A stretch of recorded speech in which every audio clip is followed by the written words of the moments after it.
সংগ্রামী সালাম এবং শুভেচ্ছা, আসসালামু আলাইকুম। আপনারা ভালো আছেন? আলহামদুলিল্লাহ। 12 তারিখ জাতীয় নির্বাচন, আমরা সবাই জানি। বাগেরহাটে আসন কয়টা?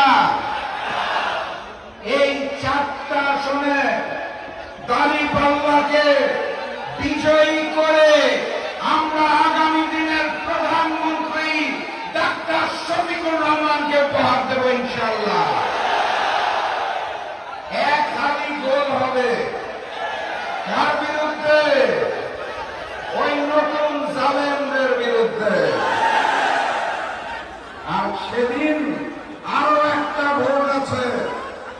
ওই পুরাতন জালেম আওয়ামী লীগ আর নতুন জালেম বিএনপি যে সংস্কার চায় না, সেই সংস্কার আনতে হবে।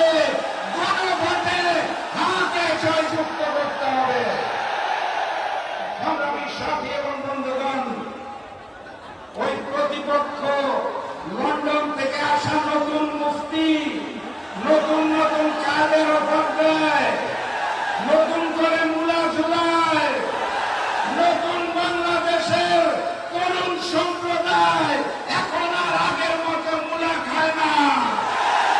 আমরা রক্ত দিতে শিখেছি, আমরা শহীদ হতে শিখেছি। এই নতুন বাংলাদেশে নতুন কোন জালিম এবং ভারতীয় আধিপত্যবাদের জায়গা হবে না। ওরা বলেছিল ইসলামী দলে নাকি কোন নারী সদস্য নাই। আমার বোনেরা যখন রাজপথে নেমেছে, ওরা তখন পরাজয়ের আশঙ্কায় আমার বোনদের উপর হামলা করা শুরু করেছে।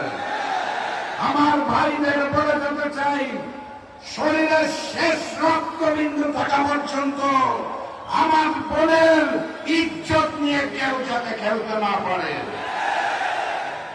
আমরা শান্তি চাই, কিন্তু কেউ যদি অশান্তি সৃষ্টি করে তাহলে এক হাত ছাড় দেওয়া হবে না। 12 তারিখের প্রস্তুতি নেবেন। 12 তারিখের আগে আপনাদের জানিয়ে দিতে চাই, আপনারা প্রত্যেকে এক এক করে বাঘ হয়ে উঠবেন, বাঘের গর্জন দেবেন। প্রয়োজনে স্বাধীনতা সার্বভৌমত্বের জন্য এই বাগেরহাটবাসী